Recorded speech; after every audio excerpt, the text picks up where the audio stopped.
Minuto Geográfico, com João Correia. Bom dia, João. Bom dia, Nonato. Bom dia a todos.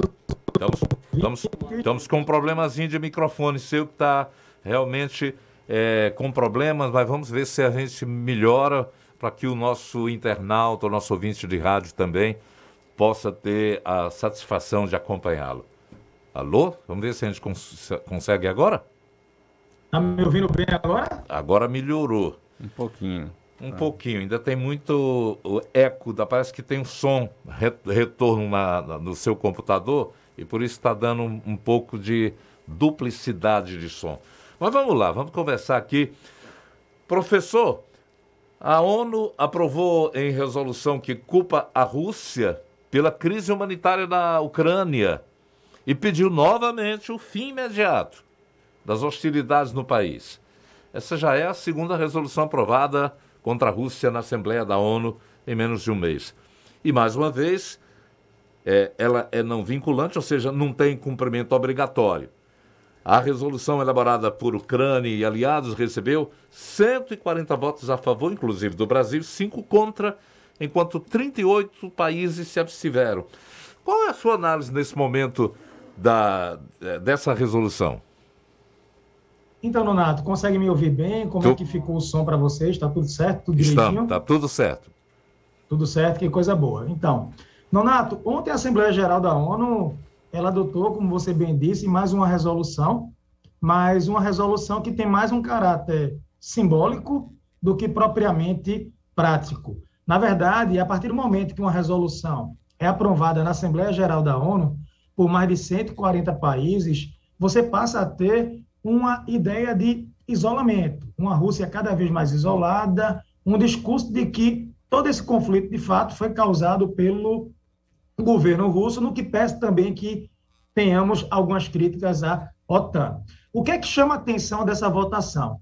O Brasil, mais uma vez, no Conselho de Segurança da ONU, na Assembleia Geral, na primeira votação, e ontem, o Brasil, mais uma vez, votou pela condenação à guerra, pelo fim das hostilidades e também apoiando essa questão. O Brasil frisou que criou-se uma situação humanitária terrível, há uma necessidade de corredores humanitários e a gente quer realmente, quem votou nessa questão, quer que os embates, esse conflito militar, acabe. O que é que chamou a atenção na votação? Se você perceber, entre as abstenções, tem uma quantidade significativa de países da África. Então, os ouvintes podem pensar, realmente, muitos países da África, se eu abrir aqui o placar rapidamente, eu tenho fácil aqui, você tem vários países como exemplo, Argélia, Angola, você tem República Centro-Africana, o Congo, a Guiné Equatorial, Guiné-Bissau, enfim, Madagascar, muitos países da África, inclusive a África do Sul também, que tem uma economia muito forte, decidiram, olha, a gente vai praticar o direito pela abstenção. O que é que eu percebo? O primeiro ponto para a gente fazer uma análise é que 20% das exportações de armas que a Rússia revela fazer, então, a Rússia é grande exportadora, grande produtora de armas, desde a época da antiga União Soviética, 20% dessas armas vão migrando ali para a África. Então, a África tem uma clientela significativa de armas desde o período da Guerra Fria. Há uma relação comercial. No tocante à Eritreia, a Eritreia ela não praticou abstenção, ela votou a favor da Rússia, foi um dos 4, porque, na verdade, foram 5 votos a favor da Rússia, só que já contando com o voto russo. Aí a Eritreia votou também ao lado da Rússia, porque a Eritreia, que é um país, acho que o ouvinte deve conhecer, depois procura no mapa, fica nas margens do Mar Vermelho, tem uma posição estratégica, porque é o caminho para o Canal de Suez, que é uma grande rota comercial para o mundo. A Eritreia tem uma grande base militar da Rússia por lá. Então, há negócios. Outro ponto, Nonato, que eu queria chamar a atenção, é que muitos desses países da África que não votaram nem contra nem a favor e praticaram o direito pela abstenção são países ditatoriais. são países que não são democracias. E alguns líderes já disseram que Vladimir Putin ele está certo. Eu vou dar exemplo.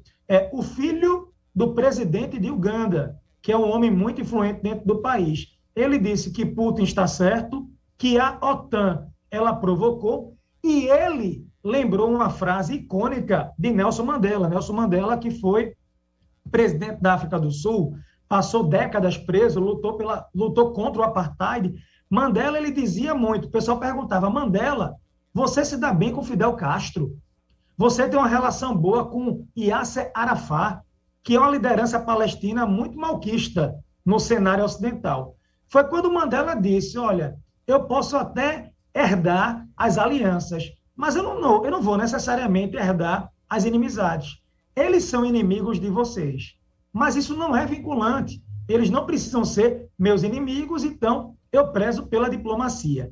A sensação que eu tenho é que a África ela não quer entrar nesse jogo, nessa guerra por procuração que o mundo se envolveu. Então, a África, ela pensa, se eu vou me vincular a esse conflito, eu tenho mais a perder. Até porque, se a gente for analisar, muitos países ditatoriais, muitos têm parceria comercial militar com a Rússia, e eu queria lembrar uma coisa ao ouvinte. Hoje, o maior investidor do mundo, o país número 1 do mundo, que investe no continente africano, nos mais de 50 países, é a China. E aí eu pergunto para você, ouvinte, qual é a posição da China na ONU?